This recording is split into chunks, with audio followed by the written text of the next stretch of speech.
I don't want to say this too loudly in case I jinx myself, but I think November might be the month that I finally got my reading mojo back.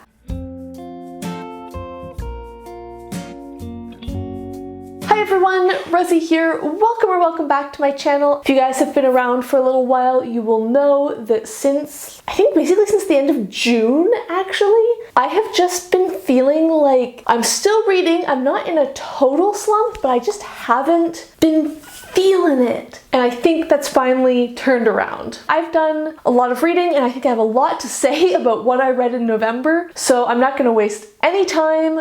Let's get to the books. Oh, actually, no. One thing before I start talking about the books I read in November, I do want to mention that in December I will be co-hosting another Discworld read-along, and that is going to be of Hogfather by Terry Pratchett, of course. It will go from December 10th through 17th. I'm co-hosting with Read, Write, Create with Katja and Scott of Gunpowder Fiction and Plot. That should be really fun, and I will link to Katja's announcement video down below so you can get all of the information, and also the Discord server where we will have our discussion. I think it'll be a lot of fun, so if you would like some wacky Discworld magic in your December, then please consider joining us. Okay, now here are the books that I read in November. The first book I finished was Split Tooth by Tanya Tagaq. This is part fiction, part memoir by an Inuit throat singer. I read this for the style prompt of Nonfiction November. Debatable whether it actually should fall under Nonfiction November or not, but I thought the style was so interesting, and it is part memoir, so I thought, you know what?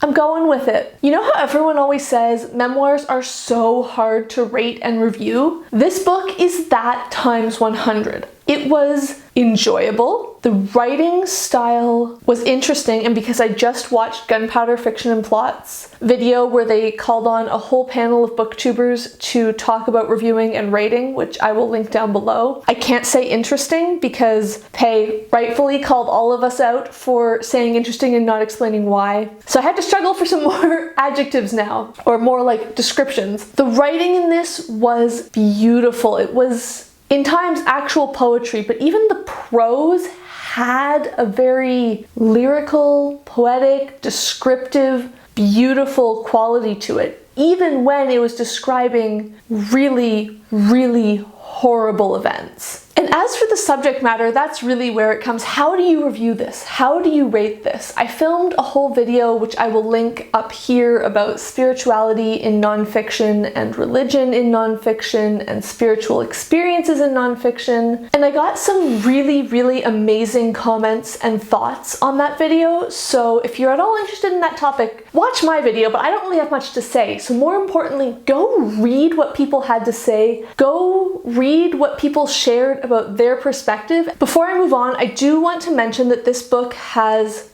loads of trigger warnings attached. If you go on the story graph, you can actually see trigger warnings that users have input for any book. There have been some issues with that system. I won't go into it now, but I think in this case, they're very accurate, and I'm actually going to link that part of the page in the description so that you can check if you're interested in reading this book, because I think it's gorgeous. I think it is absolutely worth reading, but definitely check beforehand because there's a lot of potentially very triggering content. I then read Revolting Prostitutes by Molly Smith and Juno Mack. I read this for the industry prompt of Nonfiction November. It's a book about sex workers' rights by sex workers, which I think is something that I didn't think about until I was reading this, but yeah, I'd never heard about this issue from the mouths and the perspectives of the people who are actually involved with the industry. I feel like we always hear from other people speaking on their behalf. This book is not a manifesto in favor of sex work, and it's also not vehemently anti-sex work. It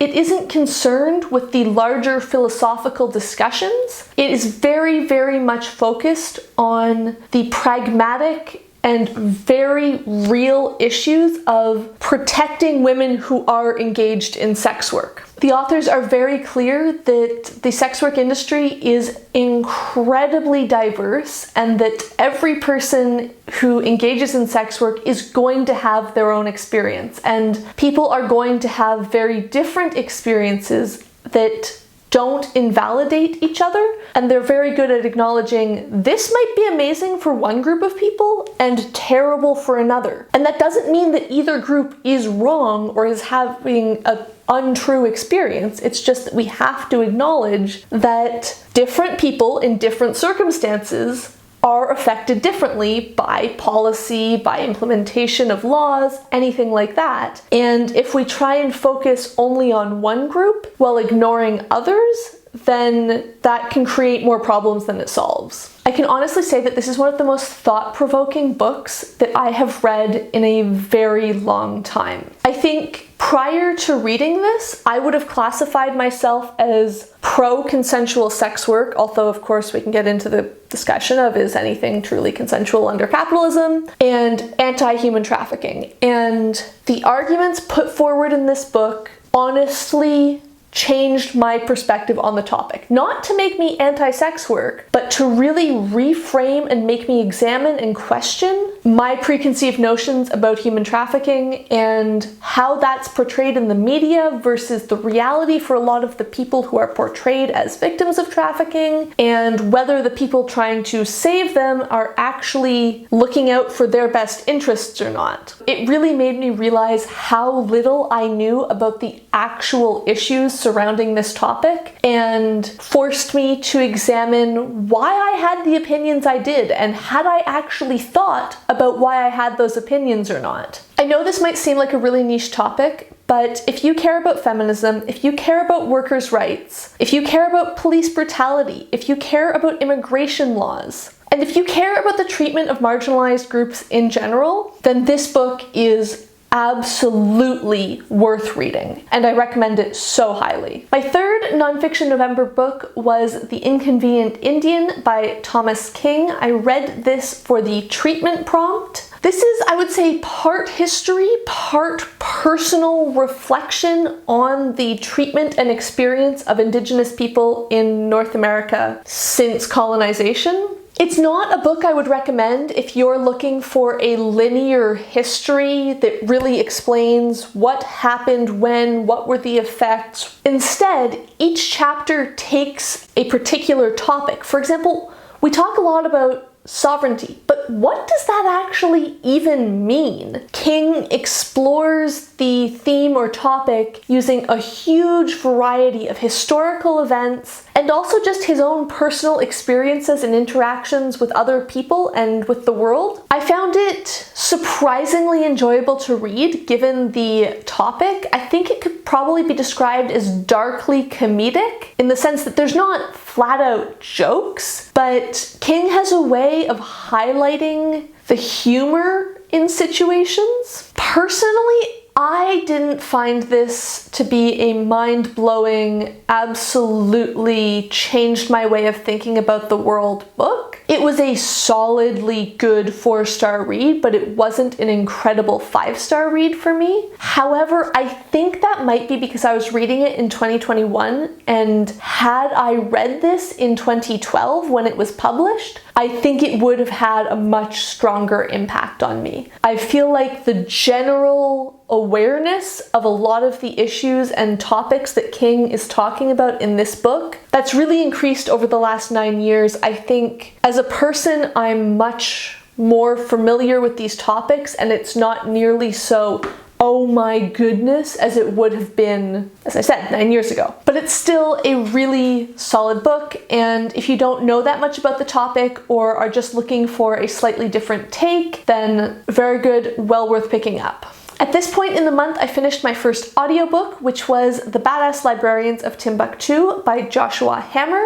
I read this for the collection prompt of Nonfiction November because it's about a collection of manuscripts. This book is really about one librarian and the people he works with, based in the city of Timbuktu in Mali, who are on an epic quest to preserve these centuries-old manuscripts that were produced when Timbuktu was a center of learning, and they're building these amazing libraries, and it's phenomenal when Al-Qaeda invades the region and takes over the city, and they realize that these manuscripts, many of which are Islamic manuscripts, but which don't fit with the type, I guess, of Islam preached by Al-Qaeda are at risk of being destroyed. So we start this massive, essentially, evacuation of manuscripts out of the city. It's a huge ordeal. It's incredibly impressive. It's incredibly dangerous what they're doing, but they managed to save, I think, like basically all of the manuscripts, and they're not destroyed. Renee of the Librarian of Alexandria mentioned when I put this in my TBR that she had read it and found it good but not great. And initially I thought I was going to disagree with that and say it was really, really good. But the further I got into the book, the more I was like, yeah, no,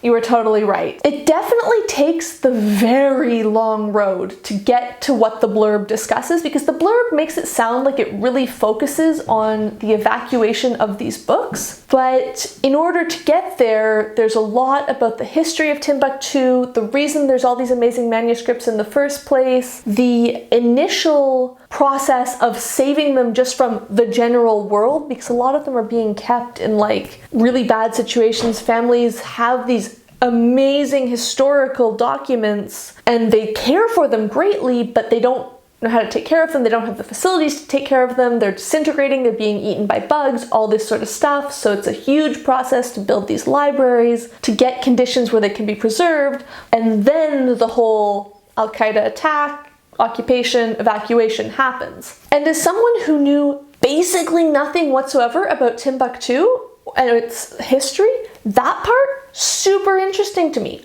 I enjoyed those tangents. It really added so much weight to the story to understand the background. But as the book continued, it became increasingly focused on counterterrorism and military efforts against Al-Qaeda and the history of the Al-Qaeda people who were occupying the city and all of this sort of thing. And that didn't really interest me as much. I didn't need to know the chapter-long biography of the major Al-Qaeda leaders in order to accept that they are a threat to these manuscripts. I care about the history in the manuscripts, not the terrorists and the American counter-terrorist measures. That's not what I was here for. And I found that those sections could also just get a bit like overly descriptive. I didn't need to know what kind of helicopters the Americans were flying. I didn't need to know what kind of guns both sides of the conflict were using. Again, this is just what I'm interested in, but for me, those parts really took me out of the book, and I think I would have weighted the content a bit differently. The next book I finished was actually another audiobook, and that was Smoke Gets in Your Eyes and Other Tales from the Crematory by Caitlin Doughty. I've been a big fan of Caitlin Doughty's YouTube channel, Ask a Mortician, for quite a while. I think I've seen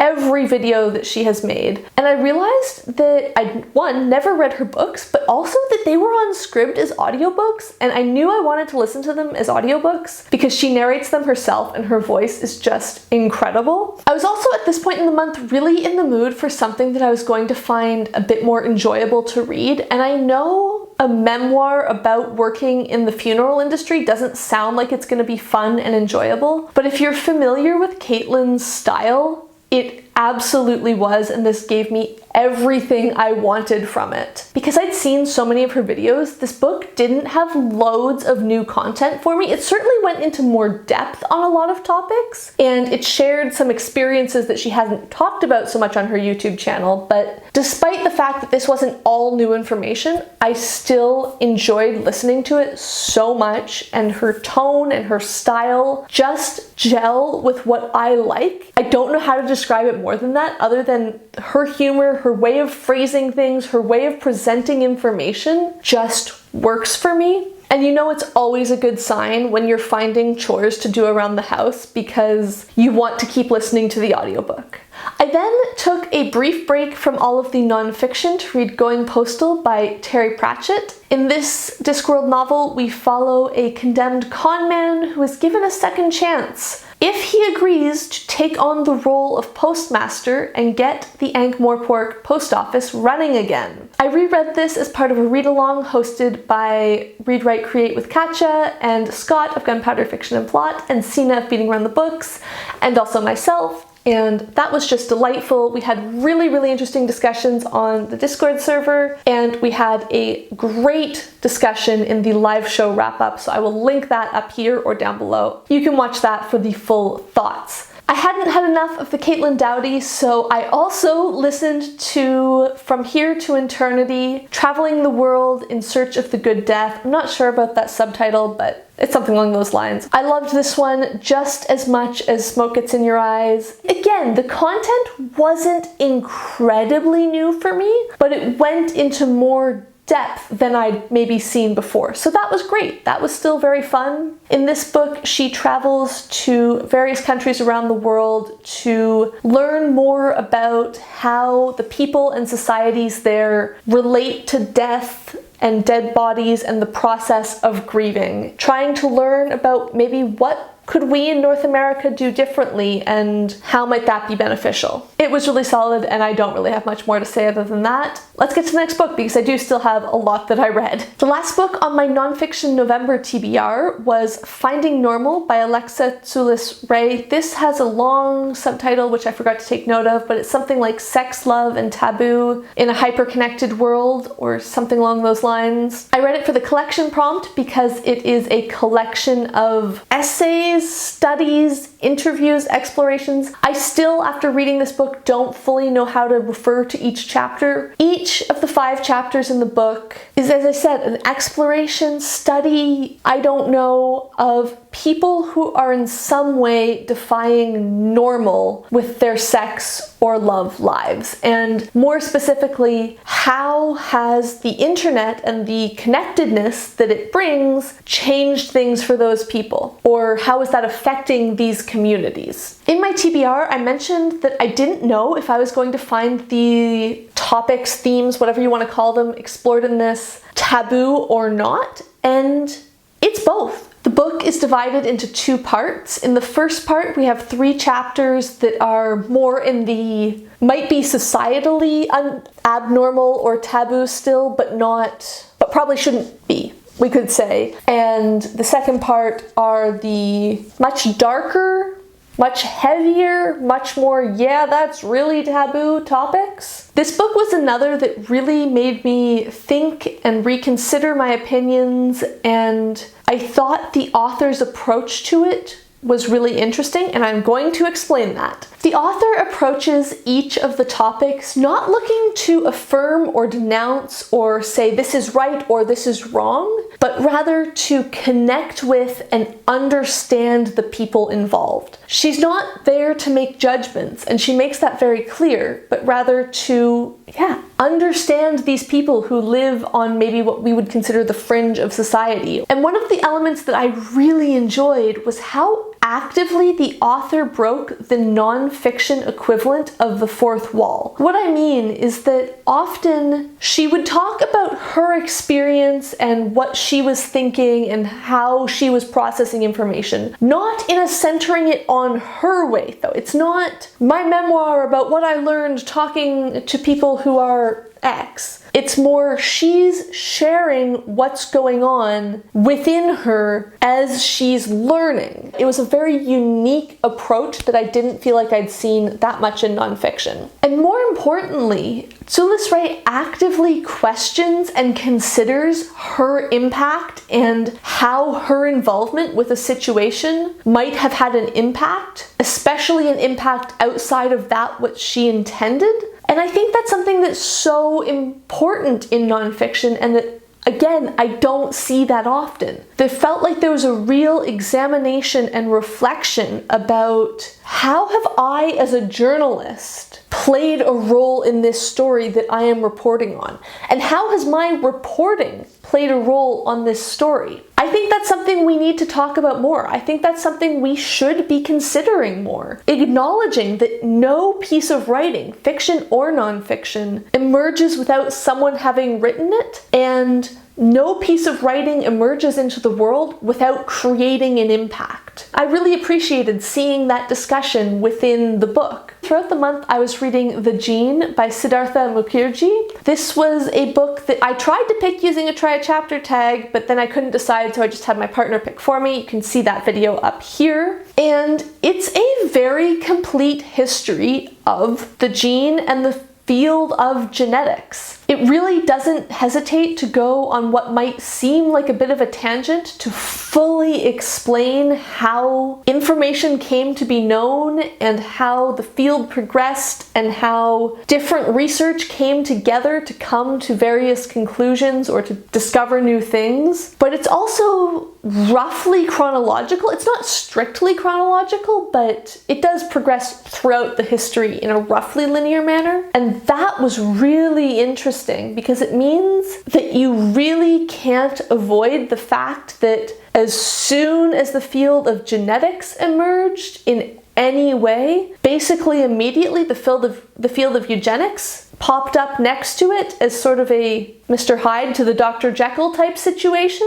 Sometimes that made it feel like the tone of the book was really shifting strangely. I do also think it's really important to see that so starkly presented and so side by side so that you can't avoid seeing the consequences and how people were twisting these discoveries for their own purposes. The one element I'm not too sure about with this book is how I feel about the author's inclusions about his life and his family history. They're not major parts of the book. They're very minimal compared to the overall size of the book. And on one hand, I feel like that should make me go, okay, they're so small, why does it bother me that they're there? But on the other hand, it feels like they're so small, why were they there at all? I don't know if I feel like that actually made much of a difference. It was overall highly informative. I learned so much that I didn't already know, and I really enjoyed the experience of having a long book on the go. I read this for most of the month in sort of little bits here, little bits there. That was really nice. It's something I haven't been doing so much in the last year or so, and this totally confirmed that that's something I want to return to. At this point in November, it was my birthday weekend, and I had read a lot of nonfiction, so I was ready to take a little break from nonfiction and also give myself a little birthday treat, so I picked up Piranesi by Susanna Clarke. I've been wanting to read this book since it came out last year and people started talking about how amazing it was, and I just never was getting around to it, so I thought my birthday was the perfect time. For those of you who haven't heard about it already, it's about a man who lives in the strange world, I guess we could call it, that he calls the house, and it's essentially a giant labyrinth made up of these huge halls filled with statues that are all interconnected, and he lives in this house alone except for one other person. And as the book progresses, he learns more and more about who he is and where he is and what the situation he finds himself in. I talked about it a fair bit in the vlog I filmed over my birthday weekend, so I will link that up here in case you would like to know more thoughts about it. But this did not disappoint. It absolutely lived up to my expectations, and I just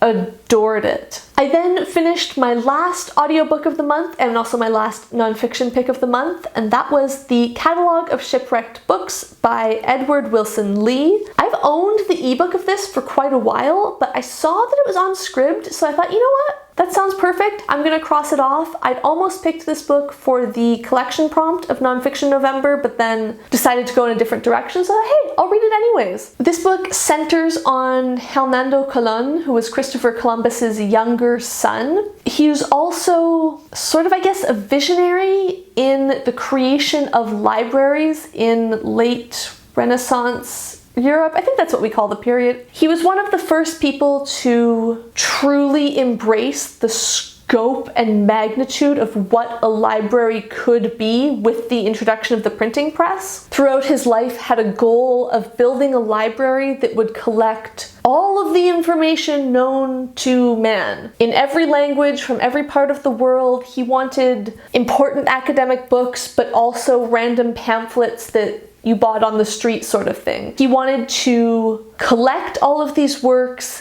and organize them and catalog them in a way that would allow them to be used. Going in, I thought this book was going to be a bit more focused on the library aspect, with the biography side adding information where it was needed. And it ended up being, it's like part biography of this guy, which of course the library is an important part of. Part account of Columbus's voyages and what was going on with the Columbus family in general, and then also just information about things that were happening in Europe at the time. I like random information. I like learning random new things. That's not something I'm opposed to. Even given that, I found the tangents in this book a bit just weird. It often felt like, why is this here? What exactly is this adding to the story that you're trying to tell? For example, there was not a huge tangent, but there was a noticeable tangent about how the Doge, I think that's how you pronounce it, the leader, the official dude in Venice was elected. And I'm going, okay, this is cool, but why is it in this book? Other than the fact that Hernando visited Venice around the time when they had one of these elections, how is this relevant to Hernando's story and his book collection? There were just a lot of elements like that where I'm going, it's not uninteresting, but why is it here? And rightly or wrongly, the way this book approaches Christopher Columbus and his legacy feels a bit strange. Wilson Lee by no means ignores or downplays the impact that Columbus had on the world, and especially on the indigenous peoples. He's also not really interested in that side of the story, which is understandable. This is a book about Columbus's son and his interactions with the world and his father. But it also means that this information is presented in a way that is very much sympathetic to Hernando and his father's legacy. And it spends a lot more time discussing things like how the Spanish monarchs were trying to discredit the Columbus's discoveries than it does thinking about what were the larger impacts of those discoveries. And I don't know how I should feel about this. It wasn't revisionist in any way about what happened, but that just also, I didn't feel like it was properly addressed. I feel like if you're going to talk about people who have had this sort of impact on the world, I don't feel like you can just focus on their personal story and not discuss the larger negative impacts that they had. If anyone else has read this book, I'd be really, really interested to hear your opinions on it. And then I read one more novel in November. This was another birthday treat for myself, and that was Far from the Light of Heaven by Tade Thompson. This was recommended by Kristinell, SFF reader, and it's murder in space. I also do talk about it in my birthday vlog, so you can check that out as well, but I don't talk about it that much, so I'll do a full review here. We have I think they're called generation ship type things, where this giant transport with like 1,000 people on it leaves Earth, and it's going to travel for 10 years and get to this distant space colony. And then the people are going to be joining the colonists on this planet and adding to their society sort of thing. But because it's a 10-year trip, everyone has to be anesthetized for the entire voyage, including the first mate, second mate, I can never remember what this woman's title is. Basically, the ship is captained by an AI captain. But the company sort of says, nothing ever goes wrong with the AI. In case something goes wrong, there needs to be a human there. So this is her job. But when the ship arrives at the colony 10 years later and the captain is woken up, she discovers that things are very wrong. The AI captain seems to have been rebooted and is running on like a basic backup mode, and 31 of her passengers have been brutally murdered. We've got sort of a locked room mystery. Who did it? What's going on here? They've got to solve it. But it doesn't just stick to like, this is a murder mystery in space. There is all sorts of adventure and action type events that happen in this book. I thought the general premise of this was both very fresh and not something I'd really seen that much before. Although granted, I don't read a huge amount of science fiction, but also like, I would read so much more science fiction if this was a broader genre. The idea of mysteries in space absolutely gets me, and I'm so here for it. In the initial parts of the book, I also thought the way that humanity's expansion into space was presented was really interesting, and it had a lot to say about humanity and society, and as all good science fiction does, the current state of the world in addition to what might happen in the future. So that was really cool. That was well done. I was also very intrigued by the characters. I thought there seemed to be a lot to discover there. It seemed like there was going to be some fantastic character arcs. We were going to see interesting growth as the events of the story affected them, and that it looked like there was the potential for a very cool working relationship, as we often get in detective murder novels. Unfortunately though, the further I got into this book, the more it just did not work for me. The pacing got very strange. For the first probably 3/4 of the book, everything felt what I can only describe as very zoomed in, very intense, super action-packed, and we're seeing sort of everything as it's happening from the very human perspective. And then as the main climax of the book happened, it felt like everything zoomed way out. And events that early on would have taken an entire chapter, all of a sudden were happening in the span of a paragraph or a page. And I'm going, wait, where's the detail? Why is this happening so fast? Why is this so overview style when it really wasn't earlier? And in my view, the way information was revealed about the mystery also felt very unbalanced. For chapters and chapters, it felt like, okay, we're not really making any progress. We're not really getting anywhere with any of these investigations. Neither the characters nor the reader are really learning more about what happened here. And then all of a sudden, it's like, oh, a switch has been flipped, and now we, the reader, know everything, and the characters know so much, but it didn't feel like that had been discovered. It just felt like, oh, okay, I'm going to tell you everything now, and I'm going to make it so that they learn everything now, without it feeling like it was actually a result of the investigation that much. It felt more like chance than anything else. I have a lot of things that kind of bothered me about this book, but another one I have to mention is it just felt like so many of the key plot points, I kept waiting for them to be tied into something or become relevant, and then the book ended. And I was sitting there going, oh, so did that happen just because you had to create an obstacle here?